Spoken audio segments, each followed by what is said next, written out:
Welcome to this episode of the Daily Ram. I'm one of your hosts, Evan McCallis, and joining me today we have... Hi guys, I'm your other host, Gianna Cambria, and I'm so excited to say that we have a great episode. You guys are going to see so many videos, so many segments from every producer, so let's get right to it. All right, so our first segment, our very own Gianna Cambria is going to be chefing it up, showing us how to make one of her favorite St. Patrick's Day desserts. And my mom is going to be joining us, so it's going to be a great episode. Great segment. Hi guys, welcome back to season 2, episode 6 of the Daily Ram. We're back with another Chef It Up with Gianna segment, but this time my mom is with me and she's going to be going step through step with me about how to make this festive St. Patrick's Day pudding. So let's say hi to her. Hi everyone, my name is Pat Cambria and I'm Gianna's mom. And today I'm gonna help Gianna with a St. Patrick's Day dessert. These are the ingredients that you're going to need. You're going to need a few vanilla wafers, crushed up graham crackers, some milk for instant vanilla pudding. This recipe, although requires you to have pistachio pudding, but I'm not a pistachio lover, so I'm doing it with vanilla pudding. And Lucky Charms, just the marshmallows. So I was balling on a budget. My ingredients, I didn't have the same ones as you, so I'm using pudding that's already made, and I'm using graham crackers because vanilla wafers were sold out everywhere that I went. That's okay, make it work. You can make it work, all right? Yes. So you ready to follow me? Yes, I'm ready. All right, so you're gonna just follow the directions that are on the instant pudding. So it says here to add 2 cups of cold milk to the instant pudding. And then you're going to beat it with the whisk or our electric mixer. I'm gonna use a mixer for 2 minutes. I'm going to put about 4 of these in, and I'm going to crush them. Seal the bag so it doesn't go all over the place. Got that, Gianna? You got to crush your Teddy Grahams. Make sure you crush them into like a powder. You know how I make that sand cake in the summertime? Crush your graham crackers, and you're going to pour about like a 1/2 inch in each glass that you're using. On the bottom, you're gonna pour it so you have it looking like this. So the next thing you're going to do is spoon in your pudding on top of the graham crackers. Hi everyone, we're up to the next step, and the next step is to put whipped cream. And I just didn't show you the whipped cream in the beginning of the recipe because it was in the refrigerator. I didn't want it to get warm. So all you do is just put as much whipped cream as you want on top of the dessert.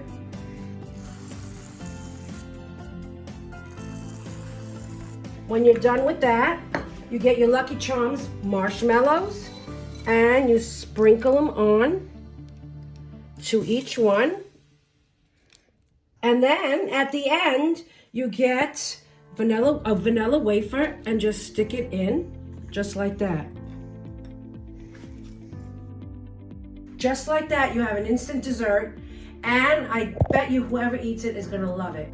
Okay, so as you guys saw, I didn't have the exact ingredients that my mom did, but I still made it work out, and my cup of pudding still looks so cute. But we're gonna do a taste test now. All right, Irish dessert. Cheers. 2, 3. What do you think? Really good. Yeah. What do you think, Dad?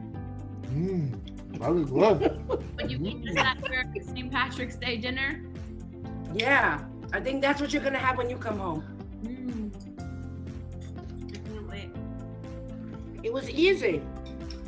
I'm glad I found this. It was really easy. Well, everyone, thank you for coming into my kitchen here in the Bronx. Happy St. Patrick's Day and enjoy. Okay, like you guys just witnessed me make a dessert with my mom. I'm so excited to be going home this week to go see her and the rest of my family, but let's get right into the next segment with Sydney. As you guys know, it's March, which is Women's History Month, and we are going to be going into Sydney's video where we celebrate 7 women throughout history. So I'm excited to see this one.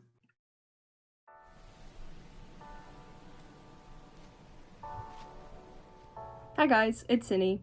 It's also March, which means it's Women's History Month. So for Women's History Month, I thought I'd break down 7 women who've had a really big impact on women's rights in history. And they're in no particular order, they're just 7 lovely ladies who did 7 lovely things.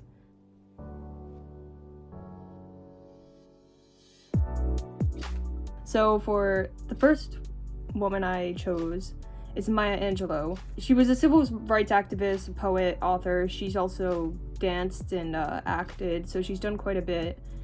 She's most well known for her 1969 memoir, I Know Why the Caged Bird Sings. She mentions in the book that she was a victim of sexual assault, and as a result of that incident, she became mute for years, and a lot of her work is sort of around the importance of speaking and just the importance of being able to express yourself no matter who you are. So another prominent woman I have is Malala Yousafzai. So Malala is a Pakistani activist for women's education rights, and when the Taliban took over her town, things like music and television were all banned, and among those, education for women was also banned. And so she left school at age 11, and she began speaking publicly on behalf of women education rights. And because of this, she received a Nobel Peace Prize, becoming the youngest person and first Pakistani ever to receive the award.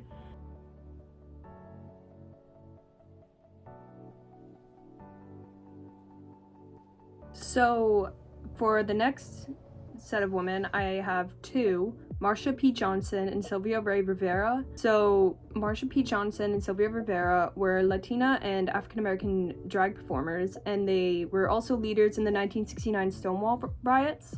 They founded STAR, which offered housing to homeless transgender youth, and they became the first trans woman of color to lead an organization in the US. They remain really strong voices for low-income and racially diverse members of the LGBTQ+ community.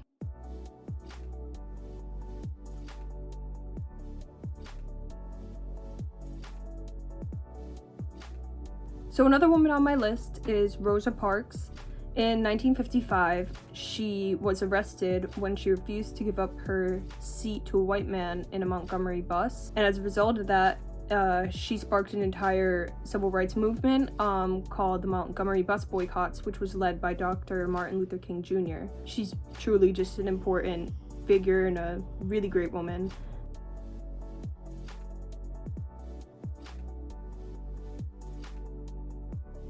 So another woman I have is Jane Goodall. In 1960, she went out to Tanzania to study chimpanzees. She made some really important observations, and she's basically credited for realizing that chimps and humans are not so different. She has really just been a figure, not even just for women, but for people in science, and for people to realize that in environmental awareness and animal rights, I completely recommend looking into as much of her as possible. So the last woman I have is Ruth Bader Ginsburg. Ruth Bader Ginsburg was a Supreme Court justice and the second woman to be appointed to the position. She had a direct influence on women's rights. So there is a lot on Ruth Bader Ginsburg. She came out with a book, and there's also a documentary called RBG that I've heard is phenomenal. I recommend really looking her up. She is huge in women's rights.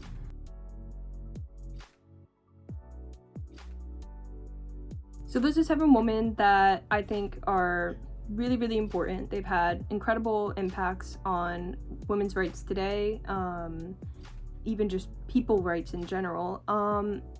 So definitely look into their books, watch the documentaries, and just appreciate every woman in your life.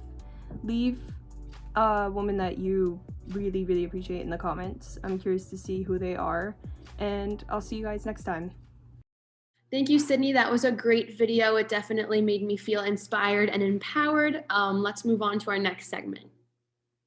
All right, so our next awesome segment is coming from our producer, Ashlyn, who shows us how to stay organized while things get a little more chaotic in the middle of the semester. Let's check it out.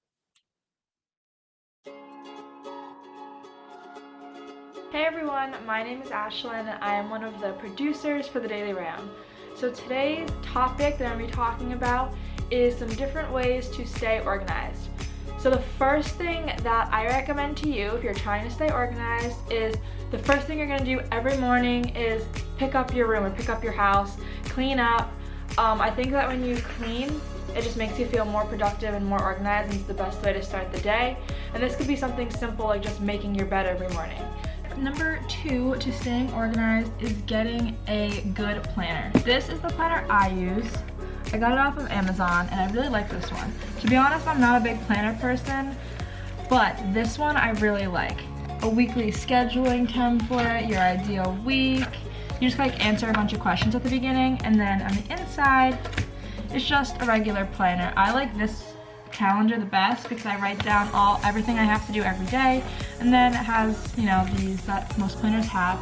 I recommend using this, especially with online classes. It can be really hard to keep up with everything, but if you have a planner and you're writing everything down, it makes it a lot easier to stay organized and make sure you're getting everything done that you need to do. Tip number 3 to staying organized is sticky notes are your friends. So I have so many sticky notes. What I like to do is if there's anything that I really have to do or I think I'm gonna forget and I really need to remember, I write down in a sticky note and put it on my desk. Sticky notes are great if you put them in a spot that you know you're gonna look at every day. And if you don't like using paper sticky notes and you like to do everything on a digital surface, you can also, most laptops allow you to get sticky notes that you can just put on the home page of your computer. So if you want to do that, you can also do it that way. That way when you open your computer to do your work for the day, everything that you should do is right there so you can see it. My last tip to you for staying organized is to make a to-do list every day. Every single morning when I get up and I write the classes that I have that day, homework that I need to get done, things I need to do for my internship, anything like that, write everything down that you need to do. I like to do this on my computer. Like I talked about before with the sticky notes, I like to put my to-do list on a digital sticky note on my computer so I can see exactly what I need to do and take it off my to-do list as I do them. And another thing I like to do is I split up my to-do list into 2 different parts. So things that I have to get done that day, and then things that I should get done if I have time. So I do the first half first, the things I have to do, and then if I have time, I move down to the things that I should do, and then anything that doesn't get done on the should do part of the list can go on tomorrow's to-do list. So those are all my tips for you on how to stay organized. I hope that you enjoyed, and some of these tips you can use to help you stay organized in the future. Thanks for watching. Thank you so much, Ashlyn, for that video. It was so informative, and I definitely know how to stay organized now. But let's kick things right off with Morgan's segment about how to stay positive during coronavirus and these winter months.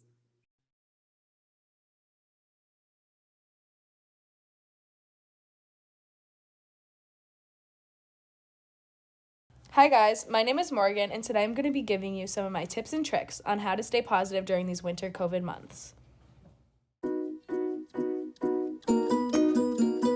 COVID has all of us cooped up in our houses, and because of the cold weather, it's even harder to get outside.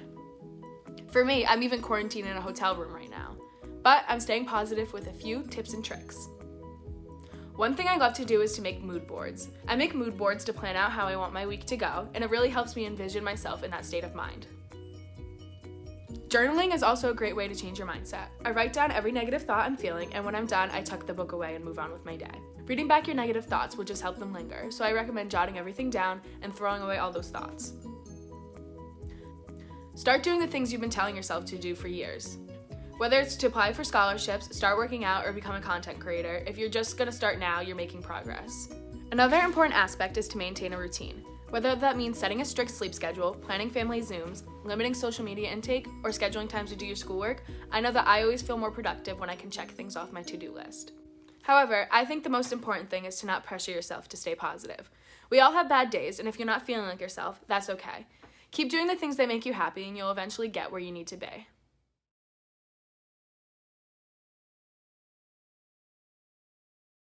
Thank you so much for that awesome segment, Morgan. I'm sure it's a message that a lot of people get to hear right now as we approach the 1-year anniversary of the coronavirus. So staying positive is always a good message to be putting out into the world.